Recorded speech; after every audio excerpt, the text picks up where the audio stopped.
ஒரு கணவனும் மனைவியும் ஒரு நாள்ல எத்தனை தடவை சண்டை போட்டாலும் பரவாயில்லை.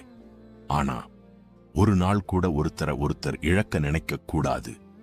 அவங்க சண்டை போடுறது கோபத்தால இல்ல, ஒருத்தர் அதிகமா எதிர்பார்க்கிற அன்பால. சில நேரம் பேசாம இருப்பாங்க, ஆனா மனசுக்குள்ள மட்டும் சீக்கிரம் பேசணும்னு நினைச்சுக்கிட்டே இருப்பாங்க. கோபத்துல முகம் திருப்பினாலும் அன்புல மனசு மட்டும் எப்போதும் ஒருத்தரை தேடிக்கிட்டே இருக்கும். ஒரு நல்ல உறவு என்றால் சண்டையே இல்லாத வாழ்க்கை கிடையாது. சண்டை வந்தாலும் பிரியாத மனசு இருக்கிறது தான். ஒருத்தர் நம்ம வாழ்க்கைக்கு சரியானவர்னு அர்த்தம். அவங்க குறையே இல்லைன்னு இல்ல, அவங்க குறைகளோட கூட நம்ம மனசுக்கு பிடிச்சவங்கன்னு தான்.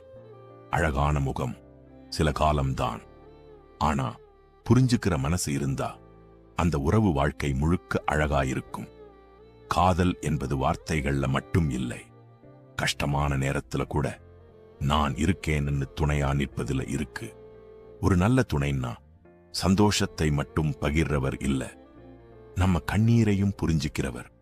உண்மையான அன்பு என்பது நீ மாறினாத்தான் நான் இருப்பேன்னு சொல்லாது, நீ எப்படி இருந்தாலும் நான் உன்னோட இருப்பேன்னு சொல்லும். காதல் என்பது தினமும் பரிசு கொடுப்பதில் இல்லை, தினமும் ஒருத்தர் மதிச்சு புரிஞ்சுக்கிட்டு வாழ்றதுல இருக்கு. சண்டை வந்தா சமாதானம் பண்ணிக்கோங்க, கோபம் வந்தா கொஞ்சம் விட்டு கொடுங்க.